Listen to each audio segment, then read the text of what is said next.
All right, so we got some classes are always broken in WoW PvP. Why? All right. So he's definitely talking about like Shaman. Shaman are always broken. Rogues are always broken. Mages are okay. They're not that great, but yeah, we're in queue right now on the Demon Hunter, my friends. We'll see when it pops, but yeah, he's talking about Shamans. He's talking about Warlocks. He's talking about Rogues. Mages have been okay, you know, not the best, not the worst, but let's see what's up. Well, literally, because we ranked every class on a greatest of all time list. Look, we're about to have a major patch, and the game will be changing a lot. Then next year, we'll have a brand new expansion. And if there's one bet that we are 100% willing to make, it's that some classes will still be good no matter what, while others might struggle. But how do we know who's going to be the guaranteed GOATs and who will be the biggest gambles? Let's find out. And if you're looking to play something new next season, remember that WoW PvP is honestly a lot like cooking. Guys, F's in the chat for Peekaboo the GOAT, who is now a classic Andy. We hope and pray that one day he comes back to retail, but I'm not sure. F's in the chat. We lost him. Hopefully not forever. But you don't want to be that guy getting flamed every game for doing 0 damage. If you're sick of being hard stuck in Hell's Kitchen, you need to check out our brand new courses on how to counter every class in WoW. Skill Cap members even get a world-first complete 2-in-1 UI. Yeah, the Skill Cap UI is awesome. They have a rating guarantee too. All right, next. With all 13 classes and slowly work our way to the top 3. It's time to make our first eliminations. It's no surprise by now that Death Knight goes through some of the biggest balance swings out of any class in PvP. The story usually goes like this. At the very start of the expansion, Unholy is usually Giga Broken, with insane damage and some of the best passive defensives in the game. But then Blizzard takes out the Nerf bat, and suddenly Unholy suffers a mass extinction event. Meanwhile, Frost is just this gimmicky one-shot spec that few people want to play, except for some loyal one-tricks. So, why does DK have such insane balance swings? Well, for one, let's go back to the idea of base stats. DK is one of the only melee without Immortal Strike effect, and unlike Paladin or Enhancement Shaman, it doesn't really have the utility. Basically, the way I see Death Knight is Death Knight is an interesting one because, and I'm sure they're going to explain this here, but I think one of the reasons why Death Knight is a candidate to just get screwed a lot of the time is it's very, I want to say it's like very binary. Like, of course, like Unholy Death Knight has like a high skill cap or skill ceiling.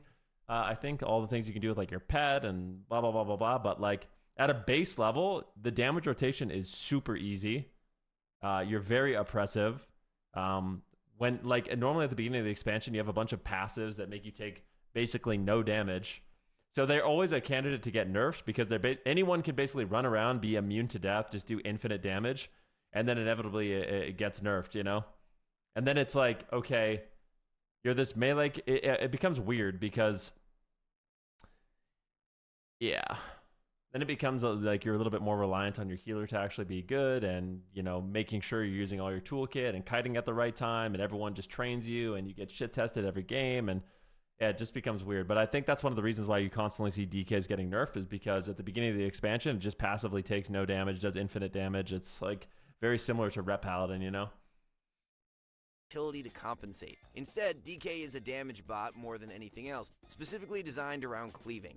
Unholy Death Knights are really good at dealing damage on multiple targets stacked on the same pixel, but basically get their damage cut in half the moment people spread out. So if the numbers aren't right, DKs just kinda suck, and they will be the first class to be eliminated from our GOAT tier list. The next class we're going to eliminate might come as a surprise. What? Shaman. No way! Shaman? Skill cap. What are we talking about? Dude, Shaman are always good. There is a spec of Shaman that is always S tier and tournament viable. Always. Whether that's Ellie. It's been Ellie a lot more recently. But it used to be Wrestle Shaman, Enhancement Shaman. I don't know about that. Like, Ellie Shaman, their kit is broken for PvP. Let's see what they have to say. It's a shame to see one of the OGs cut so early, but the entire Shaman class has been very prone to massive balance swings over the past few years. Now, if there's one spec that has stood the test... Spoken like a true mage main? It's not about being a mage main. I mean, you can look at history, man. Look at history, and even right now, Ellie Shamans they're insane. Look at the history of the tournament scene. A spec of Shaman is always S tier, tournament vial, winning BlizzCon, always. of time, it's definitely Elemental, which has been consistently good over the past few years. Enhancement and Resto, on the other hand, definitely have their moments, but more often than not, they're relatively forgettable and are rarely in the top 3 of their role.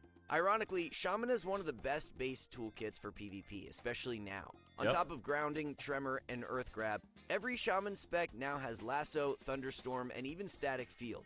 These are all amazing tools to have in PvP, Wind Shear, and allow Shaman to perform its role of goalie in Arena. The only problem is that between all 3 specs, Ellie is the only one capable of performing this role consistently. The whole point of being a goalie is to divide the map in 2, having control of everyone in the arena at all times. Ellie can do this the best as a ranged DPS, since it naturally wants to be in a position to blast the entire team. Enhancement and Resto are a bit more restricted in how they can position, and as a healer, Restoration Shamans are already overloaded with a bunch of healing tasks that are hard to juggle with all of their amazing utility.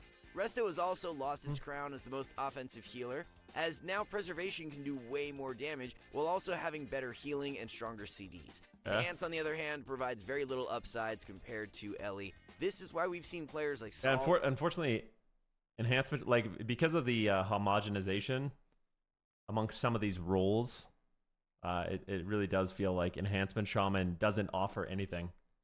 Like, Enhancement Shaman and Ellie Shaman have all the exact same tools with no difference, except Ellie Shaman just does all its damage from range and has a shield, so it has more armor. Like, that's basically what it comes down to. Like, Ellie Shaman and Enhancement Shaman have every single button is the exact same, no difference at all, except Ellie Shaman is ranged and Enhancement Shaman isn't. So unless Enhancement Shaman damage is just completely broken, Ellie's just pretty much always going to be better. Completely abandon the spec in tournaments despite being a one-trick player. So despite the fact that the Shaman toolkit is fairly strong, the class itself is a bit too clunky to be consistently good in PvP. Our next class facing... I don't know about that, Skill Cap. I'm going to be honest. I don't know if I agree with the Shaman thing. I think Shamans are consistently... There's always a spec of Shaman that's S tier. Every single expansion, always tournament viable, always gets played in tournaments. From the beginning of TBC... all the way to, you know, now. Elimination is TBC, maybe not as much, but definitely since Wrath. Which is also a hybrid.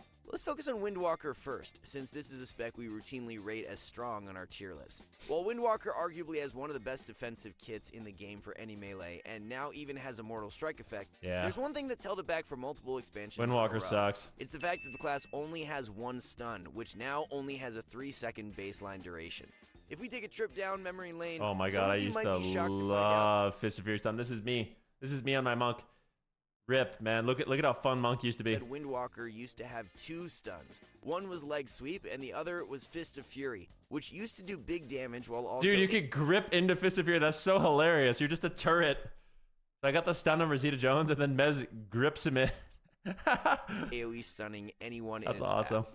As a spec that is so incredibly reliant on small burst windows, only having 1 stun is a pretty big downside, which is why one of their most successful comps in recent years has actually been Windwalker Rogue of all things. Wow. This spec needs a lot of external support to carve its win condition. Mistweaver, on the other hand, has been a spec that has had an identity crisis every expansion. It's gone from being a complete totem to a pseudo-melee spec, and has now landed somewhere in between. The core issue with Mistweaver Monk is that it is very easy to punish. Mistweaver only has 1 real cooldown, Life Cocoon, and once it's down, a single positioning mistake can end the game. Lacking strong CDs as a healer means being entirely reliant on healing output, so monks are at the whim of Blizzard to tune their numbers appropriately. Anyway, since both monk specs have a core fundamental flaw, they're also going to be eliminated. At this point, we still have 10 classes left, but we could immediately eliminate Evoker since there really isn't enough data to call it the GOAT of PvP. No! Everyone still remaining on this list is still very competitive, but there are... Demon Hunter? Nah. Hunter, Priest, Rogue, Warlock, Warrior, Mage, Paladin, Demon Hunter. Few classes I think Demon Hunter's getting coin flips in recent Demon Hunter's getting nerfed next. Demon Hunter is one of them. If you've been keeping track of the classes we've eliminated so far, a few of them have one thing in common, that they only have 2 viable specs in PvP. I still can't believe Shaman. I'm not gonna lie. I really do feel like Shaman's a GOAT PvP class. I just... And that's not even... You guys... I hate when you guys disregard me and say, oh, it's because you're a mage. It's not because I'm a mage. It's because that's what every fabric of my being and experience tells me Shaman's insane. Death Knight and Monk only have 2 specs that can be good in PvP, with Blood and Brewmaster rarely ever seeing competitive play. And despite Shaman having 3 viable specs, they're all spread across 3 different roles, which means if you want to specialize in one of them, you're going to gamble each season. Demon Hunter only has 2 specs, and only one of them is ever competitive in PvP. Unlike other DPS who that is true. Demon Hunters literally have 1 PvP spec. That's it. Within their class, DH has 1 chance of being good. The elephant in the room is that Demon Hunter has some of the highest possible peaks out of any class in PvP. There was a time in Dragonflight where DH represented over 40% of all melee spots on the top of the ladder. If you were there, you know how crazy it was to queue solo shuffle. But today, Demon Hunter feels extinct. It's a class with an incredibly strong toolkit, having almost everything you ever need to excel in PvP. Between its control, mobility, mortal strike, and defensive bulk, DH is a class that should be good. Well, as long as the numbers can back it up. Without strong, consistent burst, it's hard for DH to make the most out of all the tools it's been given, and by only having 1 viable PvP spec, Demon Hunter is prone to having seasons in which other melee are just better pound for pound. So, despite its ability... I actually think Demon Hunters have been pretty good over the years. The main issue with Demon Hunter, pretty consistently, is that rogues are normally good. And I think rogues are like one of the biggest counter classes to Demon Hunters, unfortunately for them. Like Demon Hunters are normally not that bad. They're actually pretty good. But because rogues are always so strong, it kind of just immediately takes them off. To terrorize the ladder, DH will be the next class getting eliminated from our list. Now, you would think that 4 specs would give Druid an incredible advantage in the race to GOAT of WoW PvP, but we obviously need to take Guardian out of the equation. One thing we need to admit first is that without a doubt, Cyclone is one of the best abilities ever in PvP. This single spell has defined the class for nearly 2 decades and is just one reason why, throughout history, at least one Druid spec has been number 1 within its role. Despite this, Balance, Feral, and Restoration have all had massive power fluctuations from season to season. In recent years, Feral has peaked at the very start of every expansion, which we not only saw in the War Within, but also at the start of Dragonflight, where Feral had some of the highest AoE damage in the game. But over time, we've seen Feral gradually fade away from King of the Jungle, usually coasting through the rest of the expansion as a niche, high-tier melee, but with a high enough skill floor to deter new players. Balance and Resto have the opposite problem. They usually start off the expansion slow, but then they gradually gain power in later seasons. Both of these specs scale incredibly well with stats. Resto with Mastery and Balance with Haste and Versatility, which you have in abundance by Season 3. I'm scared. These remaining Druid specs tend to excel later on for another reason. The game usually gets slower as the expansion progresses. Balanced Druids tend to be a damage sponge, and when damage is too high, it becomes impossible to control the game with Cyclones. As for Resto, a slower game pace allows HOTS to carry their weight, since healing over time is obviously not great when people are getting one-shot. Is that true as a general rule? I'm trying to think. Like, does the expansion normally get slower over time? Maybe because, like, after lots of balance changes, they nerf stuff, but that's... what do we think about that? You guys think the game gets slower? I would say so. All right, mostly because of balance changes, though, right? Like, more versatility and more stamina. Well, all those things... I don't know. I think versatility, more stamina, yes, but like versatility gets outpaced because there's a cap on it, right? Druid also suffers the Shaman problem. Despite having access to all 3 roles, players usually specialize well, there's in a GR, not a cap, I should say. 1, so you're taking a coin flip each season if you don't want to play more than 1 spec. Unfortunately, despite having one of the best spells in PvP history, Druid won't be making it to the finish line. At this point, I guess we gotta limit how, like, Druids? Druids aren't a PvP GOAT class? They're there with Shaman. This is like, they're there with Shaman to me. Druids? Talk about, like, really? Like, Resto Druids in the Burning Crusade? And I feel like Druids are pretty good. They've been good for a long time. Okay. No Shamans, no Druids as a GOAT PvP class? Ooh. My spidey senses are tingling, but let's see.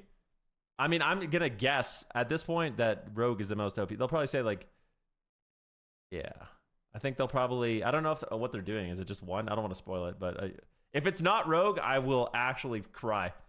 We still have 7 classes left, and we've already eliminated some heavy hitters. But before we reveal our top 3, we first have some honorable mentions. Up first is Paladin, a class with one distinct advantage over everyone else. Without a doubt, Paladin has the best defensive utility in the game, and this has been a theme with its design for the past few years. Paladins give their team a wall of cooldowns that the enemy has to deal with. For over a decade, the modern meta in WoW PvP has been defined in part by cooldown trading. In the arms race between offense and defense, the value of defensive cooldowns cannot be understated. Now, we know that there's going to be some of you out there who can point to 1 or 2 seasons where Paladin Mistweavers are really good right now, Muse. And that's precisely why solid. Paladin is simply an honorable mention and not in the top 3. There are times when Holy and Ret are B tier, but there are also times where the class completely swarms the ladder. After its rework in Dragonflight Season 1, Ret Paladin became the most popular class in PvP by far, and we saw something similar with Holy Paladin after their rework this season too. Now, the fact that both of these classes got their rework so early on in both expansions might hint at something many players don't consider. It's that Paladin is one of the most popular classes in the entire game. That's true. Whether it's good or bad, Paladins are always one of the highest represented classes in PvP. And even in Mythic Plus, Paladin still people has love some the of the class highest fantasy representation in the game for every role. We don't mean to sound like conspiracy theorists here, but there's a super low chance that Paladin ever stays bad for long, since it is Papa Blizzard's #1 custom. In fact, if there's one common theme that unites our first 3 honorable mentions, it's popularity. Because just like Paladin, Priest is always one of the most popular classes in PvP too, and is highly unique for one reason. The fact that it is the only class with 2 healing specs. Priest and Paladin share a lot in common, both from a class fantasy perspective and because of combat design. Just like Paladin, Priests are a Swiss Army knife of defensive utility for their team, but with a twist, as Discipline, Holy, and Shadow routinely play an offensive support role for their teams too. Disc and Holy have always seemed to pair well with other classes that are able to maintain offensive tempo. Psychic Scream and Dispel Magic are some of the best support tools in game for setting up kills. Having instant cross CC with the ability to remove important buffs will always give these 2 healers a spot in CC-heavy offensive comps. Now, we do have to acknowledge the fact that it is incredibly rare for both of these specs to be high tier at the same time. And more often than not, they take turns as the meta spec for Priest healers. Shadow, on the other hand, has been incredibly consistent over the past few years, and is truly one of the most unique specs in WoW. The key advantage Shadow has over most casters is the fact that there is not 1, not 2, but 3 instant cast cross CC options with AoE Fear, Blanket Silence, and Psychic Horror. This gives the spec enormous flexibility in comp selection, as it naturally pairs well with both casters and melee, but especially rogues, who Shadow Priest is cool so well with all of their lockdown. And once again, because the modern metagame is married to cooldown trading, Shadow is the perfect bride thanks to all of that defensive utility, usually making it a fantastic pick for tournament players. And speaking of defensive utility, Warrior will also make it as an honorable mention. Once again, this is another... So what do we even have left at this point? We have Rogue left. We have No, not Warrior. We have Rogue, Mage, and Warlock, and Hunter. Hunter. Ooh, Hunter's on there. I wonder what they're going to say about that one. That is insanely popular every season in all forms of content. You might be thinking that Warrior suffers the Death Knight problem, only having 2 consistently viable specs for PvP. But unlike DKs, Warriors have amazing base stats. Hell, the whole term Mortal Strike, which defines several different abilities, gets its name from Warriors, with both specs having the strongest healing reduction effects in the entire game. Not to mention that the Warriors have great defensive utility and better than average mobility when it comes to melee DPS. Just like the 2 Priest healing specs, Arms and Fury usually take turns as a high tier spec in PvP. That's true. The main reason why we're ranking Warrior as an honorable mention is because of something we've mentioned hundreds of times on this channel. Warriors are the vanilla ice cream of WoW. Their toolkit is so well balanced that they can pretty much fit in with every other DPS in the game. Does this mean that they are the best I like partner Warrior for everyone? I'm not gonna lie, I feel like Warriors have one of the best overall design kits in WoW. I really think so. Like, it's not too dumb. Like, if you're like an arms warrior, like you're not too overpowered, unless the numbers are out of control. But I just feel like arms warrior in particular has a really well balanced kit, like one of the most well balanced kits. Of course not, but they're rarely a bad. That's my personal opinion. Our last honorable mention might seem entirely out of left field, but it's Hunter. This is a class that blurs multiple lines all at once, becoming a sum that is greater than its parts, and is the only pure DPS class that can play the ranged and melee role at the same time. Focusing first on BM and Marks, unlike every other ranged DPS in the Crazy game, Joe, you thanks for the can't sub, really dude. call them casters, and with the exception of Demo Warlock, they're the only ranged DPS with a Mortal Strike, which is a really big deal. Having an MS is good on its own, but is even better as a ranged class, who also has some of the best control. Sure, Fury Warrior might have the strongest healing reduction in the game, but they can be limited by uptime. Mages might have better CC, but Hunters have a much easier time taking healers out of the game. These days, Hunters are even one of the tankiest classes in the game thanks to the new talent system. And even though we said we were going to focus on 3v3 and solo shuffle, we absolutely cannot ignore the fact that Hunters are always one of the best DPS in 2v2, where they've dominated the entire bracket for over a decade. And with 3 specs to choose from within the same role, there's a high chance at least one Hunter spec will be good. Okay. And when that spec is BM, it quickly overwhelms the solo shuffle ladder. Now we need to say goodbye to all of our honorable mentions, leaving us with the top 3 classes in PvP, which Mage, Rogue, and Warlock. All right. I mean, they're definitely not bad, that's for sure. But, all right, well, let's see what they have to say. we will now rank one by one. At number 3 on our list is Mage. This is a class that many players have very strong feelings about, and we totally understand why. A good mage will never let you play the game. And in recent history, Mage arguably hit its peak in early Shadowlands, where fire was one of the most dominant and deadliest specs of all time. At its core, what makes Mage so exceptionally good in PvP is control, which, as it turns out, is just as important in classic WoW dungeons as it is in modern arena. Shout out. In PvP, a good mage is able to dictate the pace of the game in both directions, setting up kills with polymorphs or peeling with frost novas, and everything in between. Now, something weird happened in the course of PvP history, somewhere in between classic and modern WoW. Back in the day, Mage was a true glass cannon. Sure, it had great control and damage, but overall, Mage was a bit more frail. But over time, the Mage class became homogenized, with every spec having Alter Time, Greater Invis, and even Blast Wave, giving them more tools than ever to stay NGB, alive, and and Ring transitioning of the Frost. class into more of a dampener than anything else. The elephant in the room is that Mage has a higher skill floor than most classes, which ironically is actually a good thing.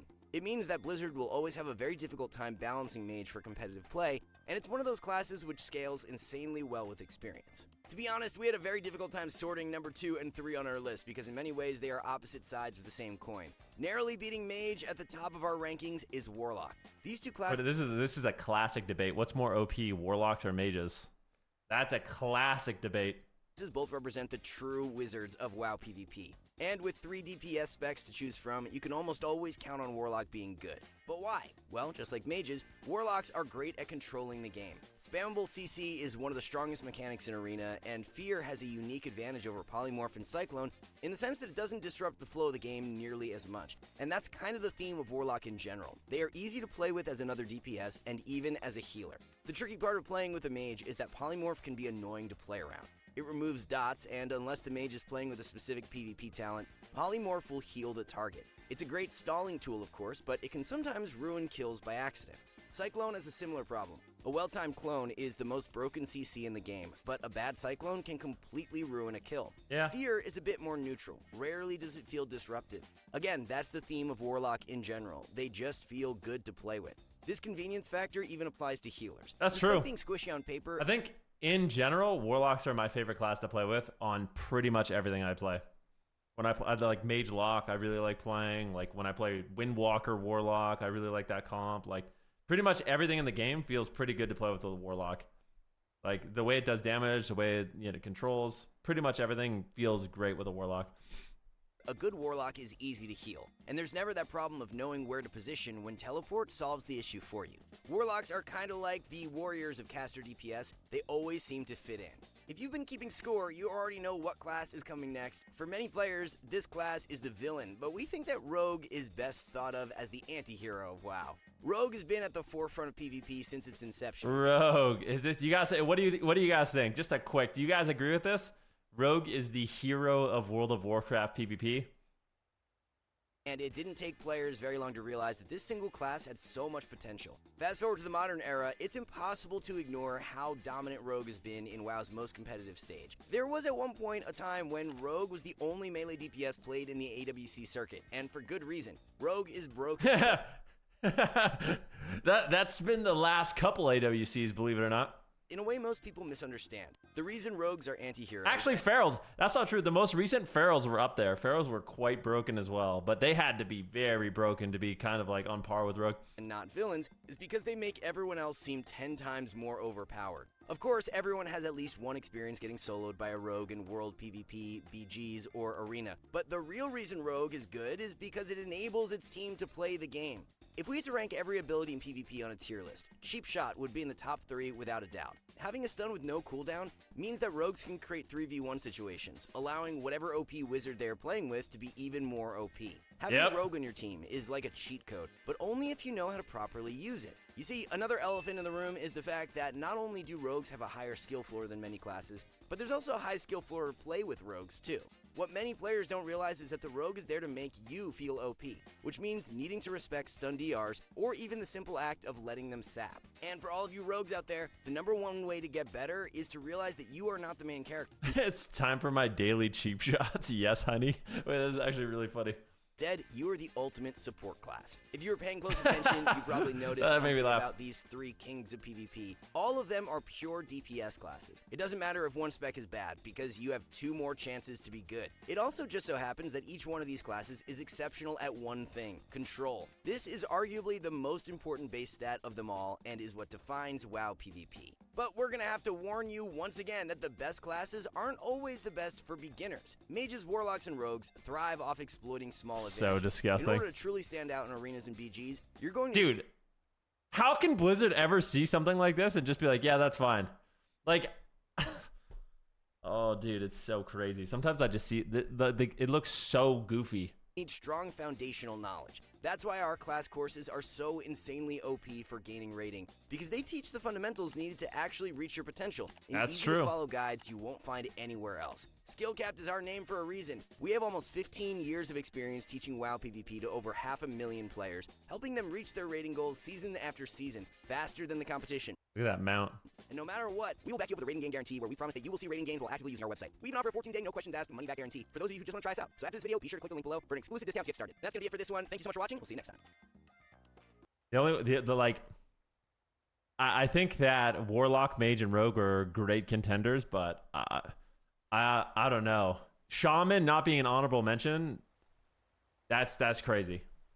I'm just saying that's crazy, because Shamans since Wrath have been insanely good. At least one of the specs is always S tier, always tournament viable. Druid kind of feels like that too, honestly. Druid and Shaman not being an honorable mention, come on. Come the frick on, man.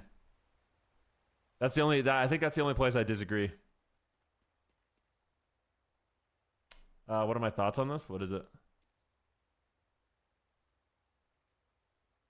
Yeah. I mean, that's like, we were watching that video the other day about like all the different modifiers and stuff in the game. And that's, yep.